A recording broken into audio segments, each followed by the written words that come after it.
Ce journal vous est offert par Saint-Rue Asbel et Corded.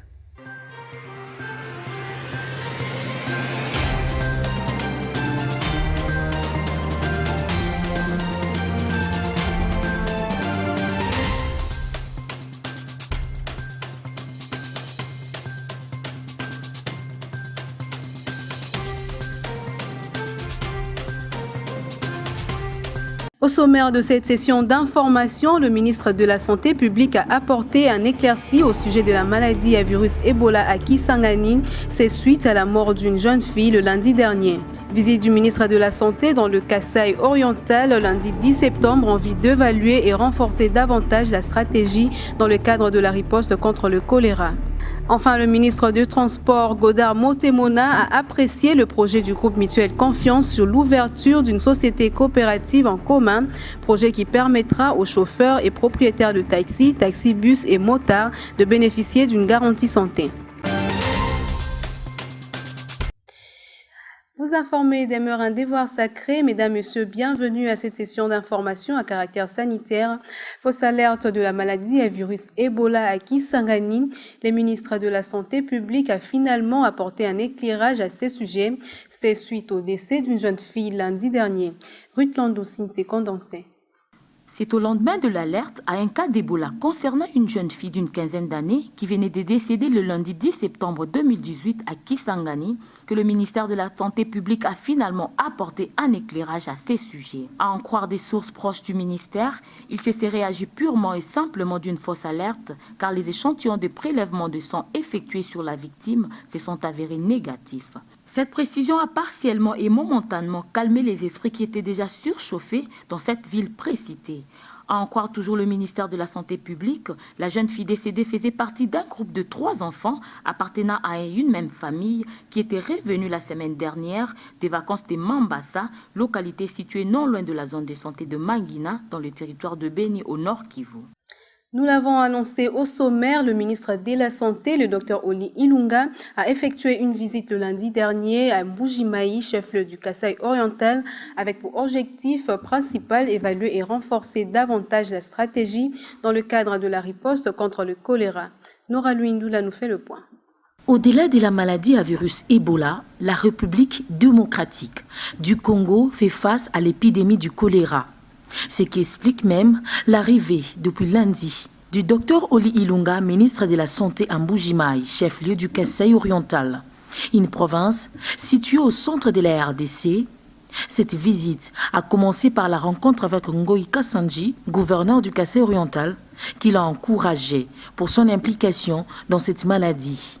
À part l'Équateur et le Nord Kivu, c'est le tour de Mbujimayi, dit-il, de bénéficier de l'appui du ministre, car c'est la deuxième fois que cette province est touchée par cette épidémie. Pour le ministre, au-delà des efforts fournis pour son éradication, la maladie est toujours en expansion.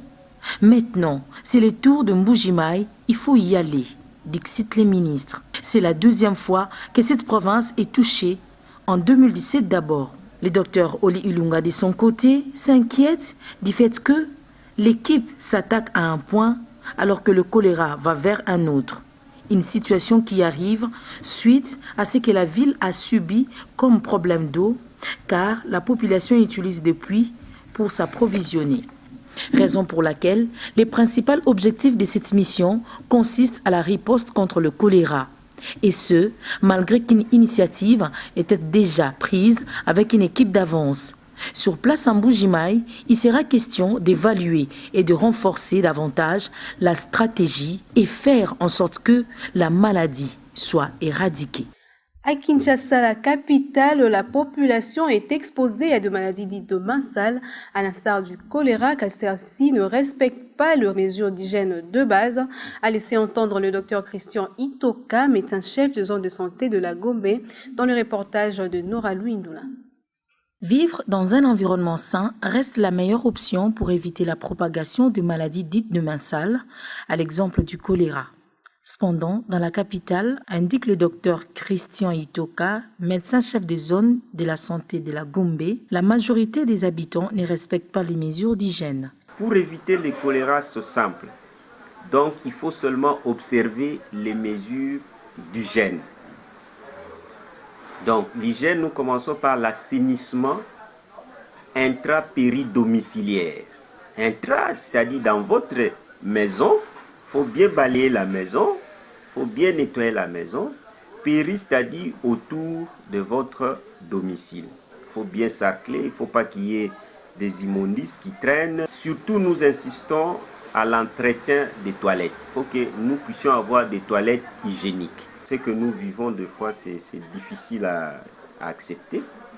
On vous vend des histoires au-dessus des immondices. La population de son côté pointe du doigt les autorités étatiques car selon elle, c'est les manques de poubelles publiques qui leur poussent à jeter les immondices dans les rues. J'ai d'abord des raisons qui font que la population jette des poubelles partout. D'abord, il y a un manque de culture d'hygiène qui était planté dans chaque Quinois en particulier. Et hormis cela, il y a aussi un manque de poubelles publiques. Il n'y a pas de poubelles publiques. Si nous continuons à jeter les immondices dans les rues, c'est à cause du manque des poubelles publiques. Si le gouvernement arrive à résoudre ce problème, cela permettra à ce que nous soyons plus victimes de plusieurs maladies, notamment le choléra. Nous avons remarqué que les bourgmestres ne font pas tellement leur travail. Ils sont dans les parkings, ils s'occupent que des parkings et chercher les recettes des parkings.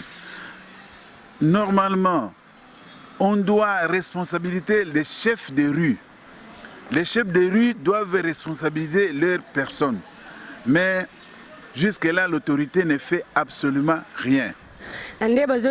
Moi, je pense que si les Quinois s'adonnent à cette pratique, c'est parce qu'il y a manque des poubelles publiques. Mais si les décideurs installent les poubelles publiques, cela contribuera à l'éradication du choléra.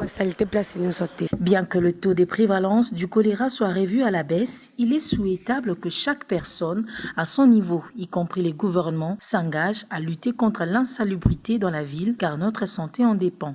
Ce que nous pouvons peut-être solliciter auprès des autorités, c'est mettre des mécanismes, des contraintes, pour que réellement on arrive à comprendre que nous ne devons pas vivre dans la saleté. Et que ceux qui sont promis pour faire la surveillance, il faut qu'ils fassent vraiment le travail qu'il faut. Et à la population aussi, nous devons avoir la culture de l'assainissement. Parce que vous allez voir quelqu'un consommer quelque chose et il se sent à l'aise de jeter la saleté partout. Un suivi effectif de la part des décideurs est important pour contraindre la population car tous deux ont une part de responsabilité pour que la vie de Kinshasa reste propre. Et puis la schizophrénie, pathologie psychiatrique d'évolution chronique, sa prévention est évidemment possible que si on connaît ou si on peut se prémunir de ces causes, explique le psychiatre Ngoma au cours d'une interview accordée à Congo Santé. Il y a des mesures préventives qu'on peut prendre. Je dis que l'hérédité jouait un rôle évident dans le déterminisme de cette maladie. Moralité, éviter de se marier dans des familles où il y a des schizophrènes ou des malades mentaux en général. Certaines infections maternelles et les traumatismes obstétricaux pouvaient jouer le rôle de facteurs prédisposants. Des mesures, toutes les mesures qui relèvent de la protection maternelle et infantile, en commençant par les consultations prénatales précoces, sont des mises. Je dis que des facteurs comme la consommation d'alcool ou d'autres substances psychoactives, principalement le chanvre, dans notre milieu, peuvent servir de déclencheurs à la maladie. Il faut éviter ce genre de facteurs. On a dit aussi que la schizophrénie se déclenchait le plus souvent dans des milieux familiaux dysfonctionnels, et notamment dans les familles dissociées. Tout ce qui peut contribuer à renforcer la cohésion au sein de la famille peut être encouragé pour prévenir la schizophrénie. Bientôt, les chauffeurs, les propriétaires de taxi-bus et les motards bénéficieront d'une garantie santé. Ils auront la possibilité de se munir d'une carte professionnelle afin de travailler dans de bonnes conditions. Tous ces avantages sont contenus dans le projet de l'ouverture d'une société coopérative de transport en commun, projet du groupe Mutuelle Confiance que le ministre provincial de Transport, Godard Motemona, a apprécié. Suivez quelqu'un Banza, directeur gérant du GMC.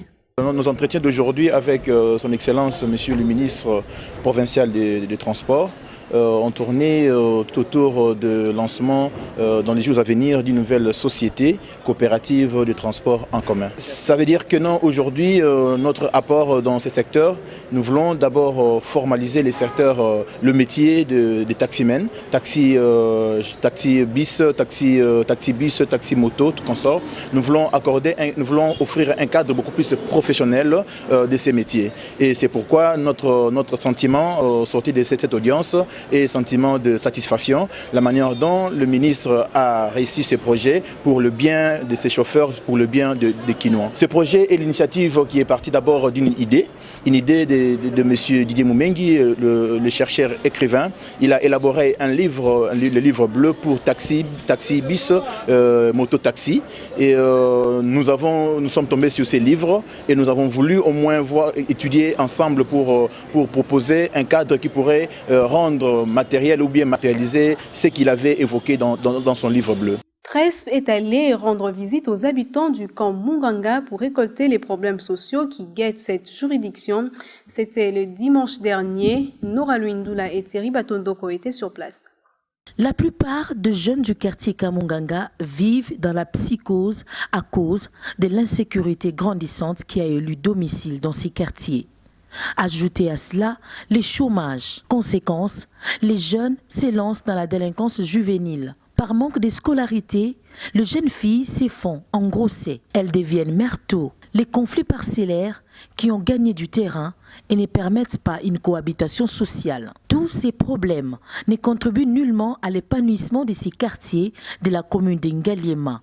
Et voir les Sbaël tous pour Emmanuel Ramazani Chadari, président, débarquer dans leur quartier pour leur expliquer leur vision au soutien à la candidature d'Emmanuel Chadari Ramazani à la présidentielle de 2018 ne suffisait pas. Elle doit plutôt répondre à leurs desiderata car l'avenir de leur quartier est mythique. À cette question, Serge Kabingila, coordonnateur national de ces structures, dit transmettre les rapports aux autorités pour des solutions idoines. En tant que ASBL, nous sommes nous-mêmes population. En tant que nous sommes nous-mêmes population. Les problèmes qui sont ceux de la population nous touchent directement. Pas ce qui est concerné. Voilà pourquoi nous nous impliquons aujourd'hui. Nous nous impliquons en faisant quoi? En cherchant à accompagner un candidat que nous avons trouvé qu'il va réellement répondre à nos desiderata. Notez que c'était aussi une occasion pour Treps d'installer le point focal du quartier Kamunganga. C'est la fin de cette édition du journal. Merci à vous de l'avoir suivi.